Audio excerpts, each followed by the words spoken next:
പ്രധാനമന്ത്രി നരേന്ദ്രമോദി തന്റെ UAE സന്ദർശനത്തിന് പോയ അവസരത്തിൽ അദ്ദേഹത്തിന് ആകാശത്ത് വെച്ച് ലഭിച്ച രാജകീയ സ്വീകരണം വലിയ രീതിയിലാണ് ഭാരതത്തിൽ ചർച്ചയാകുന്നത്.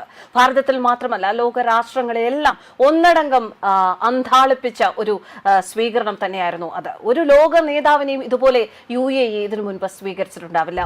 എന്തായിരിക്കും അത്തരം ഒരു സ്വീകരണം, അല്ലെങ്കിൽ ഇങ്ങനെ ഒരു ബന്ധം ഇന്ത്യയുമായി ഉണ്ടാക്കാൻ UAE ഭരണകൂടം തയ്യാറായതിനു പിന്നിൽ എന്ന് ചിന്തിച്ചാൽ അത്തരത്തിൽ അതിന് പിന്നിലുള്ള ഒരു രഹസ്യം വെളിപ്പെടുത്തുകയാണ്, അതിന് പിന്നിലുള്ള ഒരു കാരണം വെളിപ്പെടുത്തുകയാണ് മലയാളി വ്യവസായിയായ MA യൂസഫ് അലി. MA യൂസഫ് അലിയെ കുറിച്ച് നമുക്കറിയാം, അദ്ദേഹത്തിന് UAE-യിലും നിരവധി വ്യവസായങ്ങളാണ് ഉള്ളത്. അതുകൊണ്ട് തന്നെ UAE ഭരണകൂടത്തിന് വളരെ അടുത്ത ഒരാളാണ്, അഭ്യുദയകാംക്ഷിയാണ്. അതുകൊണ്ട് തന്നെ ഈ ഒരു കാരണം അദ്ദേഹം പറയുമ്പോൾ അതിൽ എത്രമാത്രം സത്യമുണ്ട് എന്നുള്ളത് നമുക്ക് ഊഹിക്കാവുന്നതേ ഉള്ളൂ. President Sheikh Mohammed bin Zayed Al Nahyan MA Yusuf അലിയുടെ അടുത്ത് ഒരു ആവശ്യം പറയുകയാണ്. നമുക്കറിയാം, കഴിഞ്ഞ കുറച്ച് നാളുകളായി യുദ്ധ സാഹചര്യങ്ങളാണ് അവിടെ. അതുകൊണ്ട് തന്നെ ഒരുപാട് പ്രതിസന്ധികളുണ്ട്. പക്ഷേ ഒരു പ്രതിസന്ധി പോലും രാജ്യത്തിന്റെ ഭക്ഷണ കാര്യങ്ങളിൽ ഉണ്ടാകാൻ പാടില്ല. അപ്പോൾ അതിനുവേണ്ടി ഒരു നിർദ്ദേശം പ്രധാനമന്ത്രി നരേന്ദ്രമോദിയോട് ആ ഒരു ആവശ്യം പറയണം.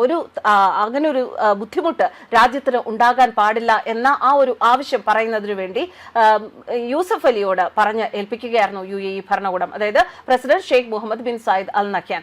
അദ്ദേഹം അത്തരത്തിൽ ആവശ്യപ്പെട്ടതിനെ തുടർന്ന് നരേന്ദ്രമോദിയെ താൻ കണ്ടു എന്നാണ് MA യൂസഫ് അലി പറയുന്നത്. ആ കൂടിക്കാഴ്ചയിൽ അദ്ദേഹം ഈ ആവശ്യം, UAE ഭരണകൂടത്തിന്റെ ഒരു ആവശ്യം നരേന്ദ്രമോദിയോട് നേരിട്ട് അവതരിപ്പിച്ചു.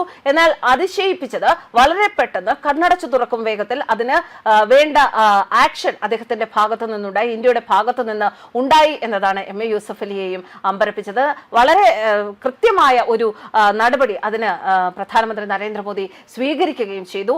ആ ഒരു സന്തോഷമാണ്, അല്ലെങ്കിൽ ആ ഒരു നന്ദി പ്രകടനം തന്നെയാണ് പ്രധാനമന്ത്രി നരേന്ദ്രമോദിക്ക് UAE ലഭിച്ച സ്വീകരണത്തിലൂടെ വ്യക്തമാകുന്നത്. തന്നെയുമല്ല, വളരെ വിവിധങ്ങളായ കരാറുകളാണ് രണ്ട് രാജ്യങ്ങളും തമ്മിൽ ഇപ്പോൾ നടത്തിയിരിക്കുന്നത്. ആ കരാറുകളിലൂടെ നമ്മുടെ രാജ്യത്തിന്, ഭാരതത്തിന് ദീർഘകാല നിക്ഷേപമായി ഇന്ധനം ലഭിക്കുന്ന ഒരു കരാറിലും കൂടി ഒപ്പുവെച്ചിരിക്കുകയാണ്. അത് ഇനി ആരൊക്കെ എന്തൊക്കെ എതിർത്താലും ഒരു കാലത്തും ഭാരതത്തിന് ഒരു മുട്ടും ഉണ്ടാവുകയില്ല. അതായത് ഒരു പ്രതിസന്ധിയിൽ ഭാരതം സഹായിച്ചപ്പോൾ അതിന് ഒരു പ്രത്യുപകാരമായി UAE ഭരണകൂടം നൽകിയ ഒരു സമ്മാനമായി തന്നെ നമുക്ക് ഇത് കാണാൻ സാധിക്കും. അത്ര മനോഹരമായ, അത്രയും വേണ്ടപ്പെട്ട, അത്രയും പ്രധാനപ്പെട്ട ഒരു കരാറാണ് ഇന്ന് സംഭവിച്ചിരിക്കുന്നത്. എന്തായാലും ഇത്തരം ചർച്ചകൾ, ഇങ്ങനെ രണ്ട് രാജ്യങ്ങൾ തമ്മിൽ ഇത്രമാത്രം ശക്തമായ നയതന്ത്ര ബന്ധവും അതുപോലെ തന്നെ ബന്ധവും ശക്തമാകുന്ന ചർച്ചകൾ പുരോഗമിക്കുമ്പോൾ അതിന്റെ പിന്നിൽ ഇങ്ങനെ ഒരു കാര്യവും നടന്നിരുന്നു.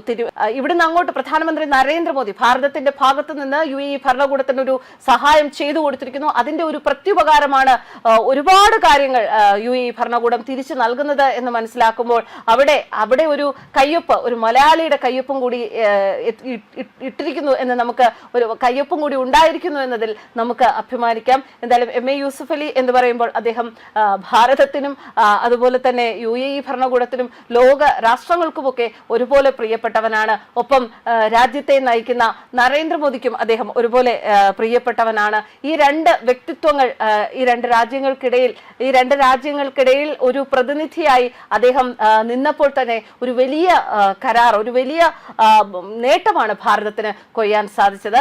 എന്തായാലും ഇതിനൊക്കെ എതിരായി സംസാരിക്കുന്നവർ ഒരുപാട് പേർ ഭാരതത്തിൽ തന്നെ ഉണ്ടാകും. നരേന്ദ്രമോദിയെ വെറുക്കുന്നവർ ഭാരതത്തിൽ ഉണ്ടാവും. അവർക്കൊന്നും ഇത്തരത്തിലുള്ള ബന്ധങ്ങൾ അംഗീകരിക്കാൻ സാധിക്കുകയില്ല. പക്ഷെ എന്തൊക്കെയായാലും ശരി, പ്രധാനമന്ത്രി നരേന്ദ്രമോദി എന്ന് പറയുന്ന വ്യക്തി തന്നെ മോശക്കാരനാക്കുന്ന, അല്ലെങ്കിൽ തനിക്കെതിരെ സംസാരിക്കുന്നവരുടെ ഒന്നും ജൽപ്പനങ്ങൾ കേൾക്കാത്ത മനുഷ്യനാണ്. അതുകൊണ്ട് തന്നെ അദ്ദേഹത്തിന് ഓരോ നിമിഷവും ഉയർച്ചയിലേക്ക് പോകാൻ, രാജ്യത്തെ ഉയർച്ചയിലേക്ക് എത്തിക്കാൻ സാധിക്കുന്നു എന്നതിൽ യാതൊരു സംശയവുമില്ല. News desk കർബാൻസ്.